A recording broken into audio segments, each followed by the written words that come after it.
Está comenzando Biblia Fácil. Una vez más, qué alegría poder saludarte, ingresar hasta tu casa, hasta tu sala, acompañarte en el lugar donde tú estás. Bienvenido a este programa. Ya sabes que aquí estudiamos la Biblia. Estamos en una temporada muy especial, analizando cada expresión de un mensaje especial que es dado para el tiempo del fin, basado en Apocalipsis capítulo 14. Ya hemos analizado aquí en los programas anteriores varias expresiones. ¿Por qué? 3 ángeles tienen un mensaje específico para darnos. Se trata del Evangelio eterno y lo que produce el Evangelio en nuestra vida. Bienvenido entonces a un episodio más. Estamos grabando en Texas, en Dallas específicamente, en el estado de Texas, en Estados Unidos.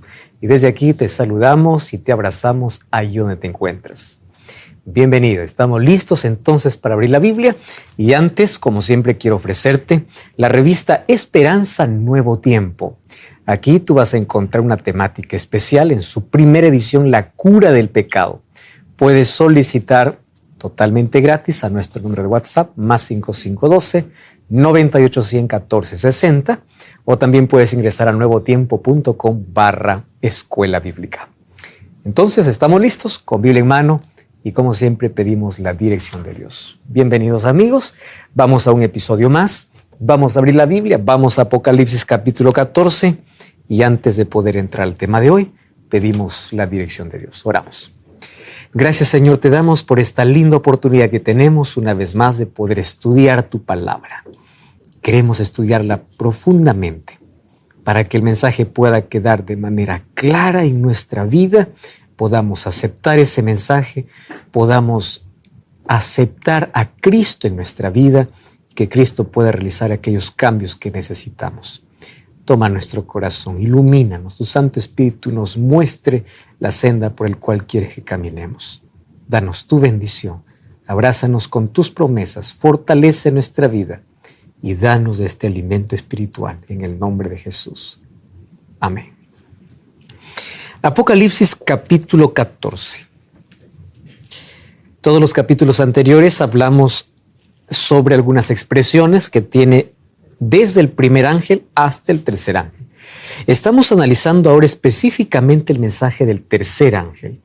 Ya vimos en qué consiste el Evangelio eterno, por qué predicar a todos los moradores de la tierra, qué significa temer a Dios, qué significa dar gloria a Dios, qué significa que la hora de su juicio ha llegado, qué significa adorar al Creador, qué significa la caída de Babilonia y cuál es el vino que da a beber.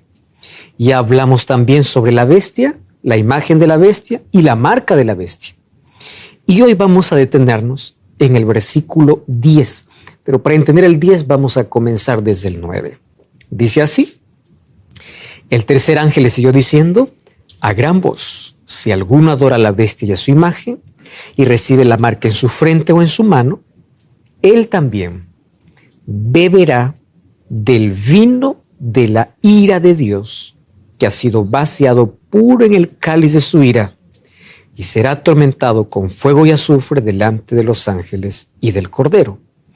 Y su humo de tormento sube por los siglos de los siglos. No tienen reposo ni día ni de noche aquellos los que adoran a la bestia, a su imagen, y aquellos que reciben la marca de su nombre.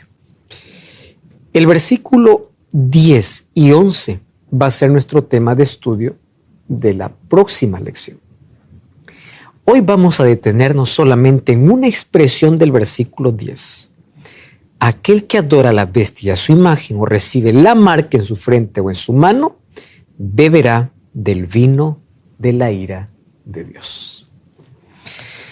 A ver, todos hemos escuchado muchas predicaciones en la vida y muchos mensajes direccionados en cualquier medio sobre el amor de Dios. Porque hablar de la ira de Dios puede ser muy incómodo.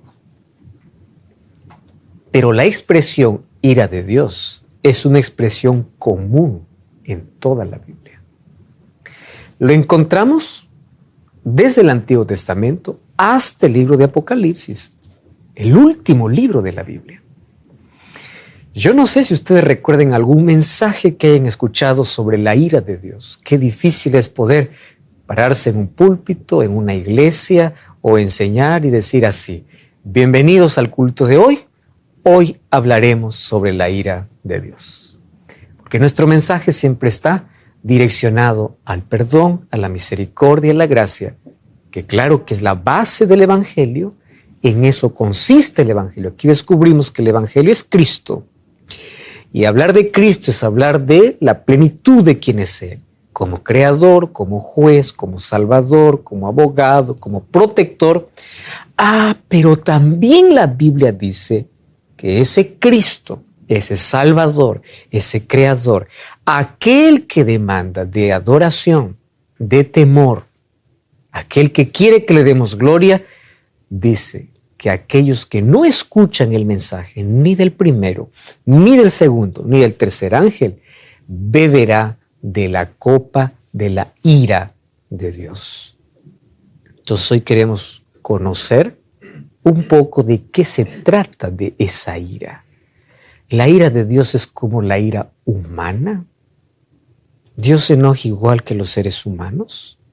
Vamos a ver en qué consiste esa expresión. Muy bien, la ira de Dios entonces, según Apocalipsis 14, 9 y 10, es derramada sobre aquel que adora a la bestia o recibe su marca. Ira de Dios. ¿Cuál es el concepto que tenemos de ira de Dios?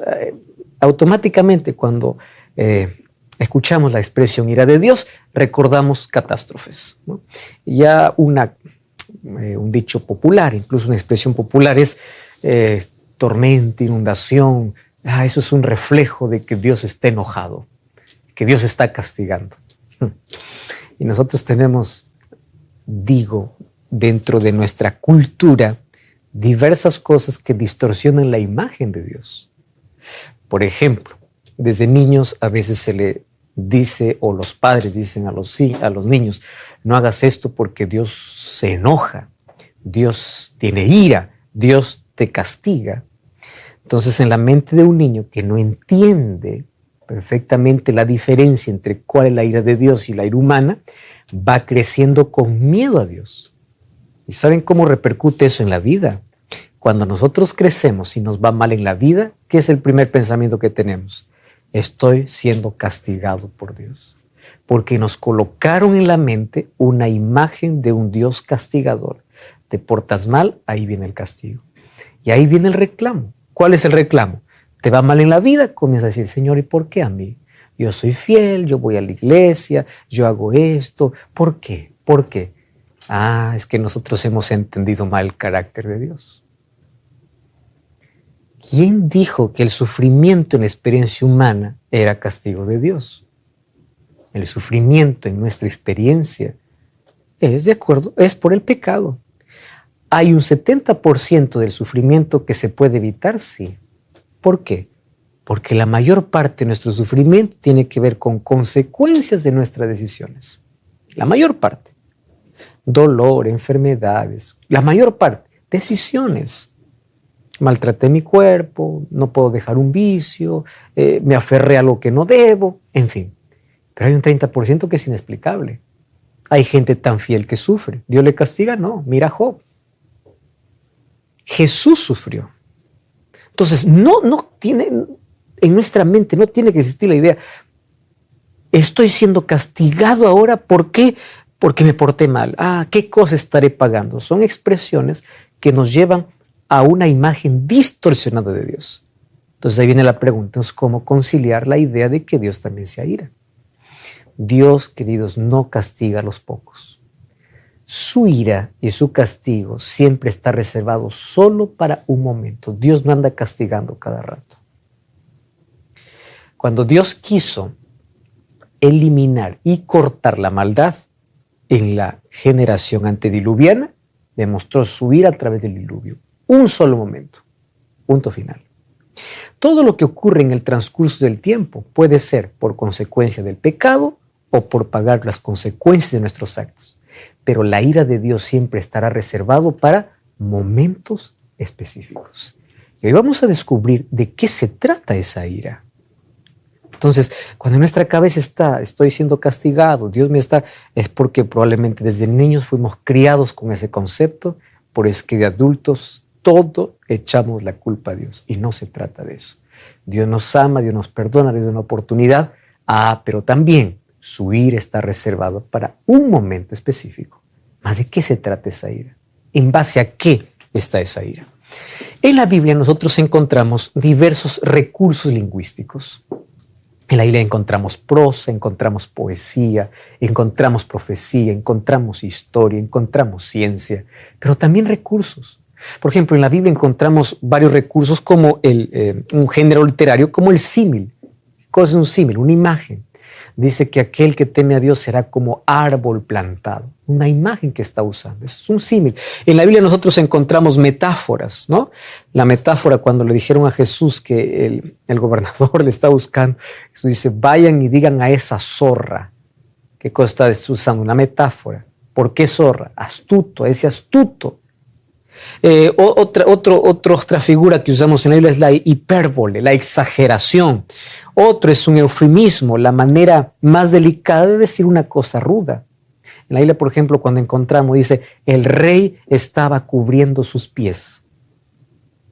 ¿Qué cosa es cubrir los pies? Estaba haciendo sus necesidades, pero se esconde detrás de una palabra más delicada, un asunto rudo. Sin embargo, también en la Biblia encontramos dos figuras. La figura del antropomorfismo y del antropopatismo. Bueno, son expresiones que demuestran la manera como el ser humano quiere identificar o quiere colocar en la mente del lector una expresión que no puede expresarlo de manera más clara. A ver, me voy a explicar mejor. El antropomorfismo viene de dos palabras juntas. Antropo significa humano y morfé significa forma. En la Biblia nosotros encontramos entonces que a Dios se le describe con nariz, con ojos, con boca, con manos, con espalda. Antropomorfismo, para que el ser humano pueda entender de alguna manera la forma. Se toma la forma humana para colocarlo a Dios. Entonces la manera como nosotros conocemos a Dios directamente, más cercana, es a través de Jesucristo, que se hizo hombre. Pero la pregunta es el Dios encarnado? ¿Así es Dios el Padre y así es Dios el Hijo? No. Totalmente diferente. El único Dios hombre es Cristo, que tiene la forma humana. Ahora, que Dios el Padre, el Espíritu Santo tenga la forma humana, no sabemos las características en sí. Cuando dice nos hizo a su imagen y semejanza, está hablando de cualidades, de características, de atributos incluso que compartió con el ser humano. Ahora, otro asunto. En el antropopatismo, antropos humano, patos significa sentimientos, es atribuir a Dios sentimientos humanos. Entonces ahí tenemos un problema. Cuando nosotros estudiamos la expresión ira de Dios, nuestro primer pensamiento es, Dios se descontrola. No es así. Porque ¿cómo funciona la ira en el ser humano? Es un descontrol donde no razona. El enojo le lleva a la ira. Y hay tantos crímenes que se cometen en un momento de ira. Tú puedes escuchar a una persona que está irada, está enceguecida. La razón es colocada por debajo de aquel sentimiento. Entonces, en el humano, la ira es un descontrol. Es un enojo no capitalizado. Ira. Sin embargo, ira de Dios no se trata de una explosión de enojo. La ira de Dios tiene que ver en sí con quién es Él. Miren, el libro de Romanos, capítulo 1, versículo 22, el apóstol Pablo dice así: mira pues la bondad y la severidad de Dios. Las dos cosas. Mira su bondad, pero también mira la severidad. La severidad, ¿para quiénes? Para los que cayeron, pero la bondad para contigo si permaneces en esa bondad. Interesante. Y aquí está hablando de manera escatológica, o mejor, para el momento final. No es que cuando una persona cae, Dios se aira contra ella, Dios está ahí para levantarlo, para restaurarlo. Pero aquel que definitivamente se separa de Dios, finalmente recibirá la severidad de la consecuencia de su elección. Entonces, mira la bondad y mira la severidad que van a ir juntas. Entonces, ¿en base a qué está explicada la ira de Dios? Vamos aquí a colocar algunos atributos o algunas cosas que directamente nos muestran quién es Dios. La ira de Dios está relacionada en primer lugar con su santidad. Y ahí tenemos un problema serio en nuestra cabeza, ¿no? ¿Cómo relaciono la ira con la santidad? Nuevamente, si pensamos en la ira humana, no tiene nada de santo. Pero ¿cómo es que la ira de Dios es distinta? Vamos a resaltar entonces este primer atributo. Primera de Samuel capítulo 2, versículo 2 dice así: no hay santo como Jehová, porque no hay ninguno fuera de ti y no hay refugio como el Dios nuestro. Muy bien, presten atención aquí. ¿Cómo relaciono la ira con la santidad? Dios es tan santo y es tan puro y el ser humano es tan pecador que el hecho de que el ser humano llegue cerca de la presencia de Dios, la santidad de Dios es capaz de fulminar al hombre. Pero Dios no es que está airado en ese momento, quiero terminar. No, solo la santidad de Dios. ¿Cómo lo expresa el ser humano? Es la ira de Dios. ¿En qué consiste la ira de Dios? Dios no tolera el pecado. Por eso es que Dios envió a su Hijo para librarnos del pecado. La ira de Dios está relacionado en que Él tiene el plan de eliminar para siempre el pecado. Solo que hay un problema. Dios quiere que el ser humano se aparte, suelte el pecado para que lo pueda rescatar. Pero ¿qué sucede? El ser humano se aferra al pecado. No suelta el pecado, rechaza la gracia de Dios. Entonces, como Dios en su santidad quiere eliminar el mal y no puede separar al ser humano de Dios, finalmente, para terminar el pecado, tiene que terminar también destruyendo ¿a quién? A quien se aferra. Porque rechazó siempre su gracia, no quiso, pero Él quiere acabar con el pecado. Esa expresión entonces de querer acabar con la mancha del pecado, con el pecado, ¿cómo se demuestra en la Biblia? ¿Con qué expresión? La ira de Dios. Pero en sí está más relacionada con ¿qué? Con su santidad. Porque el pecado no puede resistirse delante de la santidad. Ustedes se acuerdan algunas veces cuando los profetas entraron en visión, se desmayaban en la presencia de Dios. Juan, cuando en la isla de Patmos dice que recibió la primera visión de Jesucristo glorificado, dice: yo caí como muerto. Yo caí desmayado. ¿Cómo, en qué lenguaje estaría escrito esa expresión? Dios está airado conmigo. No es que está airado, sino que la santidad de Dios es tanta que el pecado hace que ante esa santidad yo quede como muerto. ¿Recuerdan ustedes a Isaías cuando vio aquella visión? El Dios alto y sublime. El Dios que está sobre todo. ¿Y qué cosa dice Isaías? Que soy yo, un pobre inmundo, que habito entre un pueblo inmundo. Yo no soy digno. ¿En base a qué? A la santidad de Dios. Entonces el hecho de que la santidad de Dios sea tan grande que el pecado no se resista, ¿con qué lenguaje se presenta en la Biblia? Como la ira de Dios. Número 2. La ira de Dios está en base en su pureza. Lo que yo les estaba mencionando en el caso de Isaías, cuando ahí él ve la visión y dice: santo, santo eres Jehová de los ejércitos, la tierra está llena de su gloria. Yo dije: ay de mí que soy muerto, siendo hombre inmundo de labios y habitando en medio de un pueblo de labios inmundo, han visto al Rey de los ejércitos. Esa ira de Dios está en base en su justicia. Salmo 119, 137 dice: justo eres tú, oh Jehová, y rectos son tus juicios. En base a la justicia de Dios. Ahora, para poder continuar entendiendo sobre el asunto de ira, primero tenemos que identificar bien el carácter de Dios. 1 Juan 4:8 dice: el que no ama no ha conocido a Dios, porque Dios es amor. Entonces, Dios en su amor quiere separar al ser humano de aquello que lo destruye. ¿Qué cosa destruye al ser humano? El pecado. Y Dios va a hacer todo lo posible, darle oportunidad tras oportunidad para separarlo.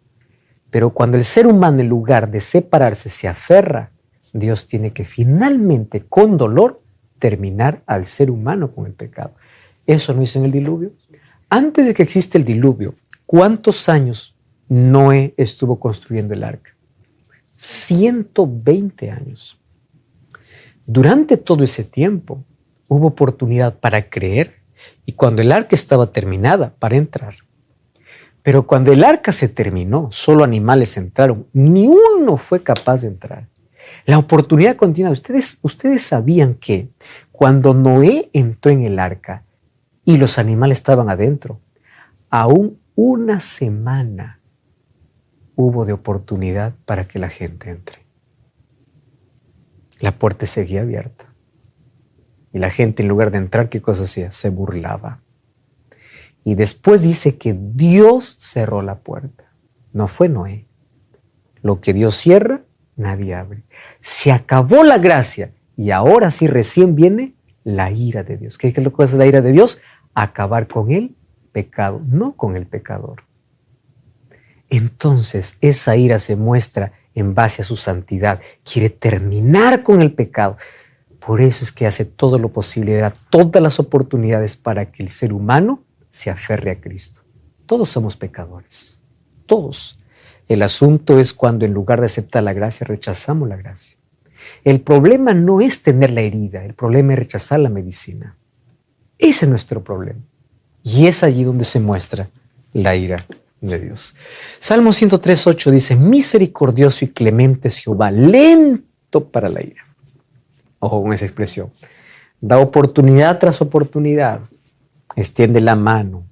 Envía siervos, mensajeros, todo lo posible. Lento para la ira y grande en misericordia. Números 14:18. Jehová, tardo para la ira, grande en misericordia.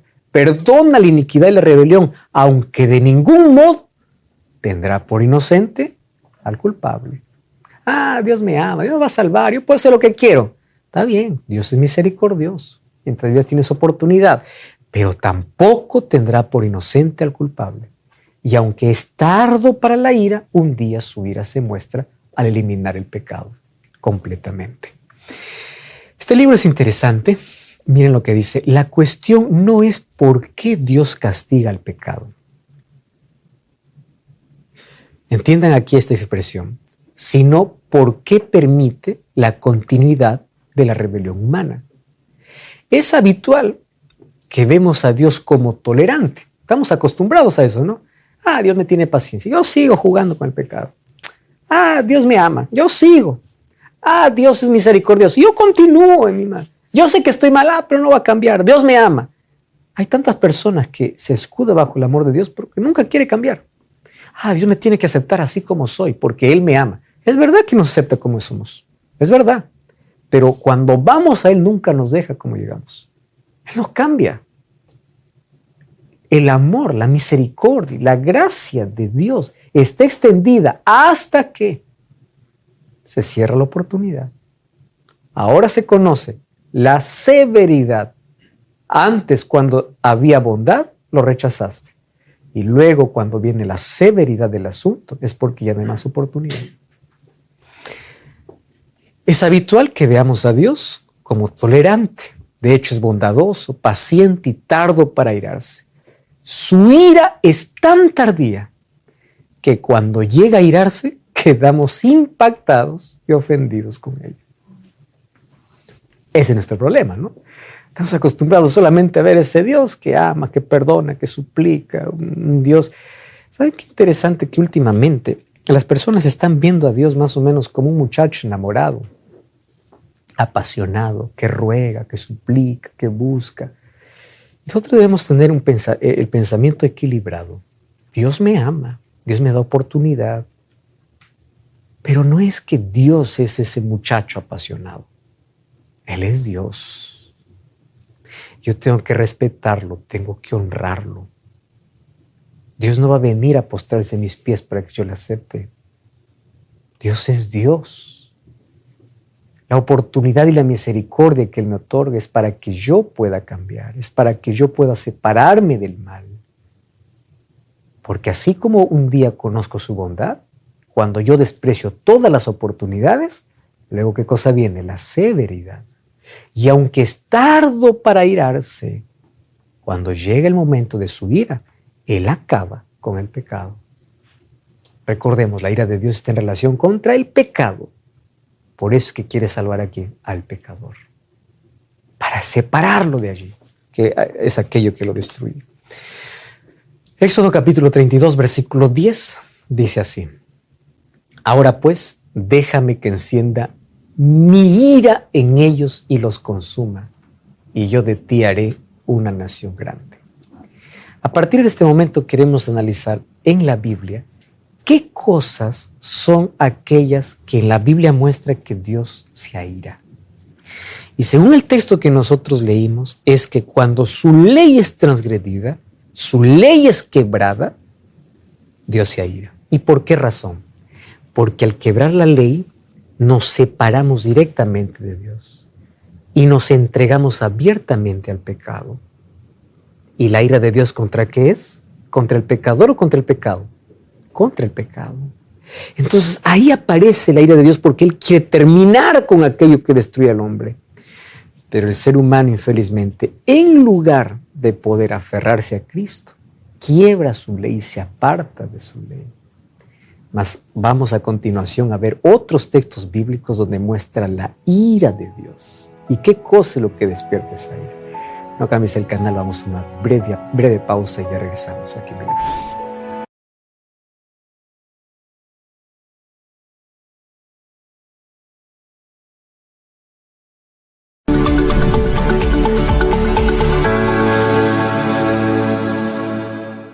Estamos de regreso aquí en Biblia Fácil.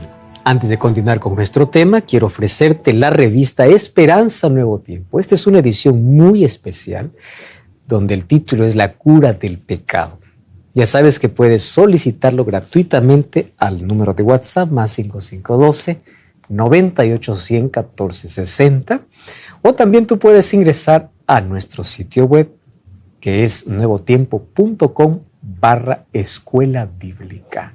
Ingresa allí y vas a encontrar este y otros materiales que sin duda van a fortalecer tu vida y vas a aprender muchísimo con Biblia en mano como siempre.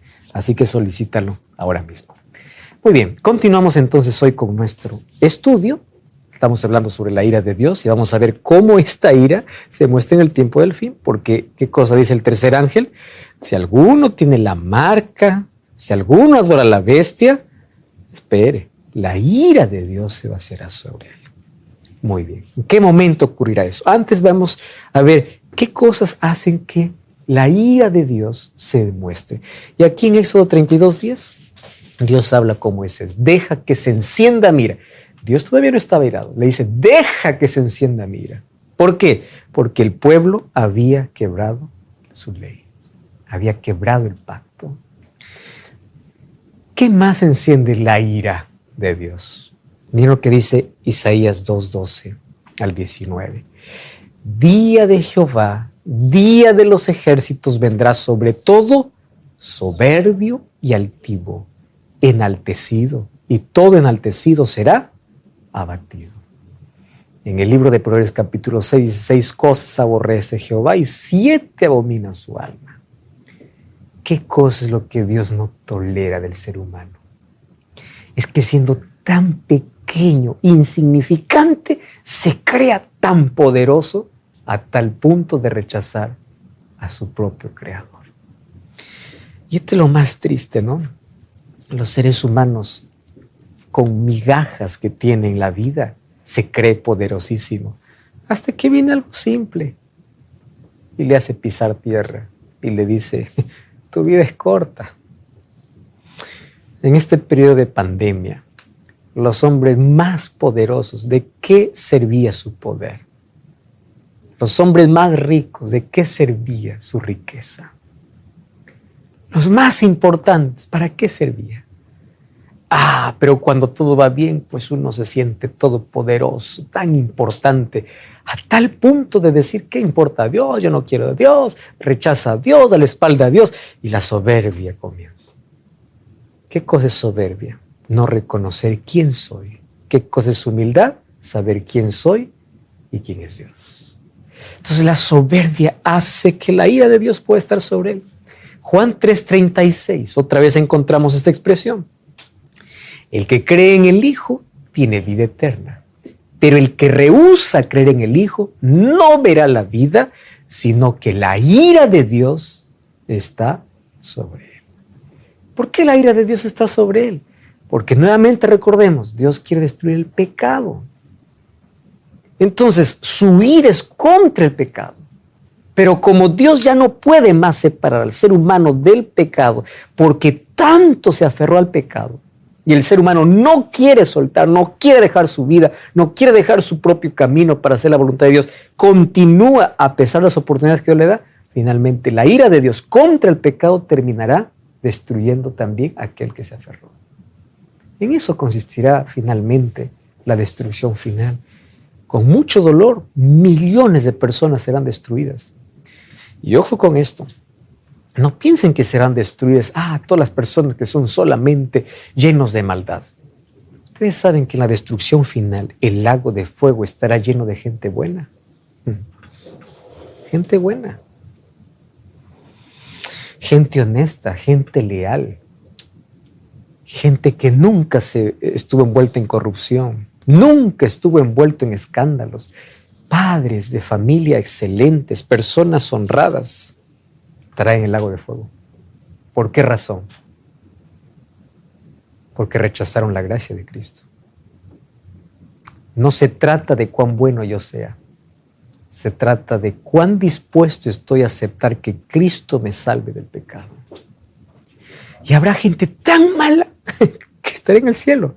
No porque es mala, sino porque en su maldad reconoció su condición, se arrepintió de todo corazón, Dios lo transformó y Dios lo sacó de la profundidad del pecado. El cielo estará lleno de grandes pecadores arrepentidos. Y el lago de fuego estará lleno de pequeños pecadores que nunca se arrepintieron. La ira de Dios, ¿por qué viene? Aquel que rehúsa creer en el Hijo no verá la vida. Y la ira de Dios está ahí. No dice aquel que es bueno, aquel que es malo. No. Las obras aquí no cuentan. El libro de 1 de Juan capítulo 5, versículo 11 y 12. Ahí habla, ¿no? El que tiene al Hijo tiene la vida. El que no tiene al Hijo no tiene la vida. Así de simple. No importa qué título tengas, qué cargo tengas, no importa. ¿Tienes o no tienes? Romanos 8:1 dice, ninguna condenación hay para los que están en Cristo. Quiere decir que los que están sin Cristo están condenados. No importa lo que hagan. No importa. Y allí Juan 16, 8 y 9 también habla sobre este asunto. ¿Qué cosa más aquí despierta la ira de Dios? Y aquí al texto que leímos al comienzo. Si alguno adora a la bestia y a su imagen y recibe la marca en su frente o en su mano, él también. Cuando dice también, significa que todos los otros, junto a todos los otros que transgredieron su ley, que eran soberbios, ¿qué cosa más hemos visto? Aquellos que rechazaron a Cristo, también todos ellos beberán, ¿qué cosa? Del vino de la ira de Dios. Entonces, una falsa adoración, ¿qué cosa es el resultado? La ira de Dios sobre él. ¿Y en qué consiste esa ira? Vamos a Apocalipsis capítulo 16. Apocalipsis capítulo 16, versículo 1. Apocalipsis 16, versículo 1. Dice así. Y oí una gran voz que decía desde el templo a los 7 ángeles. Que decía, vayan y derramen sobre la tierra las 7 copas ¿de qué? De la ira de Dios. Muy bien. ¿En qué momento se derramará esa ira? Vamos a retroceder un versículo antes, capítulo 15, versículo 8. Y el templo se llenó de humo por la gloria de Dios y por su poder. Nadie podía entrar en el templo hasta que se cumplieron las 7 plagas de los 7 ángeles. ¿Cuál es ese templo que habla aquí la Biblia? El santuario que está en el cielo. Lo que hizo Moisés en el desierto era una miniatura del santuario real. Eso dice el libro de Hebreos. Bueno, en un momento ese templo se llena de... Dice, nadie puede entrar. Ese nadie puede entrar es el símbolo. No hay nadie más adentro para interceder. Cristo terminó su obra y sale del santuario. ¿Y por qué ahí aparece la ira de Dios? ¿Recuerdan el concepto? ¿Qué cosa Dios quiere destruir? El pecado. Pero cuando Cristo sale, los casos de la humanidad, ¿qué cosa están? Decididos. Entonces, ¿quiénes son los que soportan la ira? Aquellos que ya están condenados. Dios quiso salvarlos, Dios les dio oportunidad, Dios les habló, hizo todo lo posible, hizo llegar el mensaje por cualquier medio. Rechazaron por todo. Entonces dice, el caso está decidido. Quise salvarte, pero no quisiste. Entonces mi ira, que es contra el pecado, ahora ¿contra quién es? Contra aquel que no permitió que Cristo lo salve. Se muestra esa ira cuando la gracia terminó. Eso quiere decir que cuando las plagas caigan sobre la tierra, ya no habrá más oportunidad de arrepentimiento. Si ustedes leen el capítulo 16 de Apocalipsis, a pesar, dice, del ardor y del dolor por las plagas, no se arrepintieron. ¿Y por qué razón? No hay arrepentimiento porque el Espíritu Santo, que es el único capaz de convencer de pecado, ya no más está trabajando sobre la tierra. Ya no más. El ser humano puede tener argumentos, el ser humano puede hablar bonito, puede tener capacidad de oratoria, puede hablar bien, pero jamás podrá convencer de pecado. Jamás. El único que convence de pecado es el Espíritu Santo. Entonces, cuando una persona dice, yo fui convencido por una prédica, no, el Espíritu Santo usó la prédica. Yo me arrepentí por un canto. No, no es el canto. El Espíritu Santo usó el canto. Yo me arrepentí porque leí un libro. No, el Espíritu Santo usó el libro. Yo me arrepentí por un programa. No, el Espíritu Santo usó el programa. Porque el único capaz de convencer es el Espíritu. El ser humano no, el ser humano es un canal, es un instrumento. Eso es todo lo que es el ser humano. Mas el Espíritu Santo es aquel que usa esa música, esa palabra, ese programa, ese libro, esa predicación, ese ser humano imperfecto, débil, frágil, lo usa. ¿Para qué? Pero es el Espíritu quien convence. Entonces, cuando se termina la gracia en el cielo, el Espíritu cesa de trabajar. Y no hay más arrepentimiento. Los casos están decididos. Y como los casos están decididos, la ira de Dios ya va directamente ¿contra qué? Contra el pecado y aquellos que nunca quisieron o aquellos que siempre perdieron las oportunidades que Dios le dio. Y ahí vemos quiénes son aquellos que soportan aquella ira. Esta ira, a veces nosotros confundimos las señales con las plagas. Y hay una diferencia enorme. Una señal es una alerta para prepararnos porque Cristo está volviendo. Una plaga ya no es una alerta. Una plaga es mi caso está decidido. Estoy perdido. ¿Cuál es la diferencia entre una señal y una plaga? Las señales son dadas con misericordia. Hoy tenemos inundaciones, terremotos, maremotos, peligro, crisis. Hay misericordia aún detrás de la tragedia. Pero la ira de Dios es sin misericordia. Y fíjense, cuando nosotros leemos el capítulo 16 del libro de Apocalipsis, encontramos que allí 7 plagas caen sobre la tierra, sin misericordia. ¿Cuál es la primera? Versículo 2. Primero derramó su copa sobre la tierra, vino una úlcera maligna y pestilente. Esto será una enfermedad incurable. No hay cura para esto. No habrá vacuna. La ciencia no podrá ni descubrir ni la razón del problema, ni cómo aliviar el dolor. Porque esto es dedo de Dios. Esto es plaga. Esto es la ira de Dios. Y aquello que viene como parte de la ira de Dios, no hay solución humana. La carne, la piel lleno de llagas abiertas, vivas, úlcera maligna. Hoy hay pandemias y enfermedades que el ser humano intenta aliviar el dolor, controlar, pero estas plagas no tendrán ni explicación para su existencia, como tampoco tendrá cura. No habrá manera. Entonces, úlcera maligna. Ustedes recuerdan que cuando se mandaron, Dios envió plagas para el pueblo para Egipto. Las plagas caían solo para Egipto y no para los hijos de Israel. ¿Por qué? Ahí está la protección de Dios.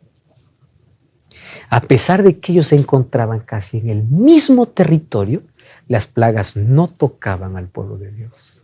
Y lo mismo ocurrirá en el tiempo del fin. Entonces dice, cuando tú superes la prueba, eres leal a los mandamientos de Dios, en lugar de la marca, tú recibes el sello de Dios, eres protegido por Dios, no tengas miedo. Va a haber tribulación, va a haber dificultades, va a haber, vas a perder oportunidades, privilegios, vas a perder, pero no recibirás las plagas. ¿Por qué razón? Dios será tu protector. No te tocará. Hay algunas personas que hoy confunden eso. Dice, en esta pandemia yo no me enfermé porque Dios me protege. No. Ahora todos estamos expuestos al mal, al problema. La de las plagas sí Dios nos va a proteger. Y no confundamos plagas con señales. ¿Correcto? Hoy hay gente tan fiel que ha muerto por pandemia. Gente tan consagrada que enfermó. Porque de esto no debemos confundir una plaga con una señal. De las plagas Dios nos va a proteger, sí. De las plagas. Esa no nos tocará. Pero mientras no sea plaga, todos estamos expuestos. Todos. Ahora, segunda plaga. El segundo ángel derramó su copa sobre el mar y este se convirtió en sangre como de muerto y murió todo ser vivo que había en el mar. Miren, las plagas serán de manera seguidas. No habrá tiempo entre una y la otra. Mientras cayó la primera, aparece también la segunda. Ahora imagínense el dolor aquí. Úlcera maligna. Y si quieres beber, primero, todas las aguas del mar se convirtieron en sangre. Y todo lo que había en el mar murió. Pero como si eso fuera poco, la tercera plaga se derrama sobre los ríos. Y cuando los ríos se convierten en sangre, quiere decir que aquellos que están recibiendo la ira de Dios no tendrán cómo calmar su sed. No tendrán. Y ustedes saben que cuando se derrama esta plaga sobre los ríos, el versículo 4 al 6 dice que un ángel decía, justo eres, oh Señor, porque has juzgado estas cosas, por cuanto derramaron la sangre de los santos y los profetas, tú les has dado de beber sangre porque lo merecen. Recuerdan que antes de las plagas hay persecución, hay opresión, hay mal que la bestia, hay sufrimiento. Muy bien, ahora sí, justo eres, Señor, porque tus juicios están cayendo sobre aquellos que oprimieron a tu pueblo. Cuarta plaga, el cuarto ángel derramó su copa sobre el sol, el cual fue dado a quemar a los hombres con fuego. Yo no sé cuál es el clima más caliente que ustedes experimentaron en la vida. Yo ya fui a climas extremos. No me considero que he ido al más extremo, pero conozco poco los climas extremos. Ese calor sofocante donde incluso parece que el aire te falta porque no sabes ni cómo tranquilizarte. Eso no es nada para cuando el sol queme con fuego.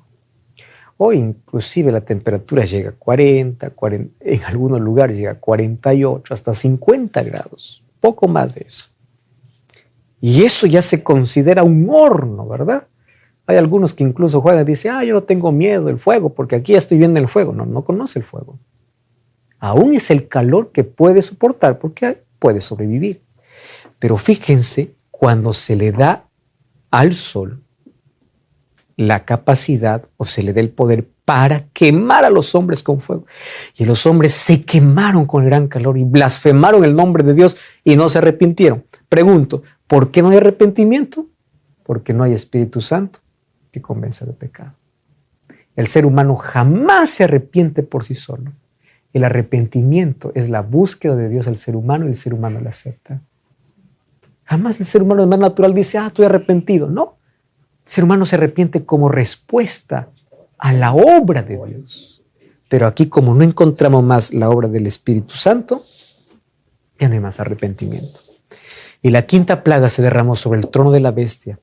Su reino se cubrió de tinieblas, mordían de dolor sus lenguas, blasfemaron contra el Dios del cielo por sus dolores y sus úlceras. Imagínense, ya está en la quinta plaga, pero sigue existiendo la primera. Porque no es que pasó la primera, ahora viene la segunda. No, no, no. Vienen enseguida. Están en la quinta, siguen padeciendo la primera, siguen padeciendo la segunda, siguen padeciendo la tercera, siguen padeciendo la cuarta. ¿Y saben qué sucede? Mientras más ellos estén con las plagas, más ira tendrán contra aquel pueblo que no cayó las plagas. Y dirán, ¿por qué ellos no? Y ahí es donde vendrá un edicto de muerte sobre ellos. Vamos a acabar con ellos. Cuando la persecución sea severa, aparecerá Cristo para poder libertar para siempre a su pueblo. Si ustedes aquí comparan las plagas que caerán en el tiempo del fin con las plagas que cayeron sobre Egipto, hay una similitud enorme. El río Nilo se convierte en sangre. Úlceras también cayó sobre Egipto. Tinieblas también hubo sobre Egipto. Parecidas.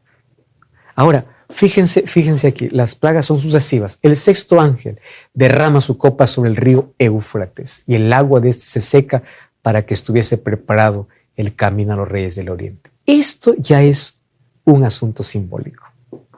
¿Por qué razón? Porque el Éufrates nos recuerda ¿qué? A Babilonia. Y cuando dice que se seca, ¿en qué momento se secó el río? Cuando vinieron los reyes del oriente, que estaba representado por Ciro y Darío. Pero aquí, como ya no hay una Babilonia literal, ¿de qué está hablando? Todo el mundo entra en una coalición, todo el mundo entra en una catástrofe ahora. La coalición se rompe, entra en una catástrofe para preparar para la venida de Jesús. ¿Por qué se dice se secan las aguas? Las multitudes de personas que apoyaban a Babilonia ahora lo dejan sola. Se dan cuenta que fue solo una estafa. Babilonia les mintió. Totalmente. Y se están preparando ¿para qué? Se reunió en el lugar que en hebreo se llama Armagedón. Armagedón viene del monte Meguido, que era un escenario de batallas decisivas, como el monte Carmelo. Esta batalla no es militar, sino espiritual. Una guerra entre la verdad y el error. La última batalla es esta de acá. ¿Y qué sucederá? Apocalipsis 16 dice que Satanás se prepara para esa batalla. Y así como Dios tiene un mensaje con 3 ángeles, Satanás, ¿qué cosa tiene? Su Trinidad. ¿Cuál es su Trinidad? El dragón, la bestia y el falso profeta. Esos 3 dan origen ¿a qué? Allí dice, y vi salir de la boca del dragón, de la bestia y del falso profeta 3 espíritus a manera de ranas, forma de ranas. ¿Por qué ranas? Rana significa inmundicia. ¿A quiénes representa? Representa la inmundicia de Babilonia, que está en contraparte del mensaje de los 3 ángeles. Dice que harán señales y milagros. ¿A qué representa? El dragón representa el espiritismo. El dragón. La bestia al romanismo y el falso profeta al protestantismo apóstata. Los 3 dando origen ¿a qué? A señales y milagros para intentar todavía mantener unido para que ellos puedan seguir siendo adorados. Sin embargo, ahí vendrá la 7ª plaga. El 7º ángel derramó su copa sobre el aire y salió una gran voz del cielo que dice, hecho está. Hubo relámpagos, voces y truenos y un gran temblor, terremoto tan grande cual nunca hubo jamás de los hombres que hayan estado sobre la tierra. ¿Qué significa esto? Esta es lo último que sucederá antes de la venida de Jesús. Y allí menciona que la ciudad estará dividida en 3 partes, o sea, la unidad satánica es despedazada. El mal que parece que llegó a la cumbre, cayó. Babilonia, que parece que iba nunca a caer, cayó. Los poderes que estaban en contra de Dios, caen. Todo está dividido, porque finalmente Dios tiene la última palabra. Cristo vendrá para colocar punto final. Amigos, y aquí hay una solución para este problema. Ustedes recuerdan que en la última plaga que cayó sobre Egipto, Dios involucró a su pueblo para que la plaga no les toque. Y les dijo así, hoy el ángel va a venir a destruir a todo primogénito. Pero esta plaga también puede tocarles a ustedes. Ustedes tienen que hacer una cosa. van a manchar con la sangre del Cordero las puertas, los umbrales de su puerta. La garantía para escapar de esta plaga, ¿cuál sería? La sangre del Cordero. No dijo, los que son buenos se salvan. No, sangre del Cordero. En el nombre de Dios te digo una cosa, tu garantía no está en tu bondad, no está en tu experiencia, no está en tu poder, no está en tu gloria. La garantía para poder escapar o para poder ser librado de todo esto es la sangre del Cordero. Es Cristo. Y cuando Cristo entra a tu vida, Él tiene que transformar tu vida. Él te hace obediente. Él coloca su ley en tu corazón. Es eso el Evangelio. Es tan simple, porque aquellos que rechazan esas oportunidades, aquellos que en su libertad se rebelan contra Dios, finalmente, ¿qué cosa recibirán? La ira de Dios. Mas hoy apenas vemos señales, cada vez más crisis y más dolor. Pero esas señales son advertencia. Estamos llegando al final de la historia. Cristo vendrá para poner punto final al dolor, a la injusticia, al cáncer, a todo aquello que te arranca lágrimas. Por eso tú tienes que hoy estar preparado. Entrégate a Cristo. Ha llegado el momento de tomar esa decisión. Cristo bebió la copa de ira del Padre para que tú no puedas beber esa ira. Por eso tienes que aceptar a Jesús como tu Salvador. ¿Qué haces desperdiciando tu vida sin Él? Es hora de entregarse a Cristo. Allí donde estás, cierra tus ojos y ora conmigo. Querido Dios, gracias por tu palabra. Hoy entendimos de que tu ira se refiere a que tú quieres eliminar el pecado. Y aunque nosotros somos pecadores, no queremos más aferrarnos a aquello que nos destruye. Queremos aceptar tu gracia, aceptamos a Cristo como nuestro Salvador. Y a partir de hoy queremos tener una nueva vida contigo. Toma nuestro corazón, produce en nuestro corazón el arrepentimiento verdadero y que tu Espíritu continúe trabajando en nuestra vida. En el nombre de Jesús te pido. Amén. Gracias por acompañarnos en este episodio. Como siempre te invito a buscar una iglesia adventista del séptimo día para continuar aprendiendo el plan que Dios tiene para tu vida. Te espero en el próximo programa, como siempre, con Biblia en mano, aquí en Biblia Fácil. Hasta la próxima.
Bao đêm đợi chờ mưa rơi, lòng trời vơi như giữa biển khơi, cánh chim bế nhau tung bay, người đầu hay ta không oán trời.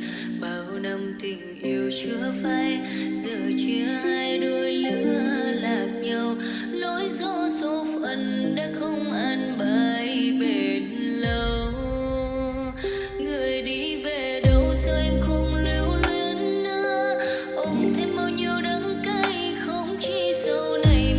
gặp đường không, lòng quạnh thắt muốn đôi tay xót xa, khuôn mặt ấy anh ghi sâu vào tim này, thương bờ vai em chia với chẳng ai cởi, lúc vui buồn lúc cô quanh mình em, người giờ phần như cánh chim lang bay dòng đời gió, em thầm muốn em bước giữa muôn vàn đau khổ, từng là đàn thôn nữ muôn hiền mà vạn người mê, giờ thì còn thân xác hoa tàn người đời che.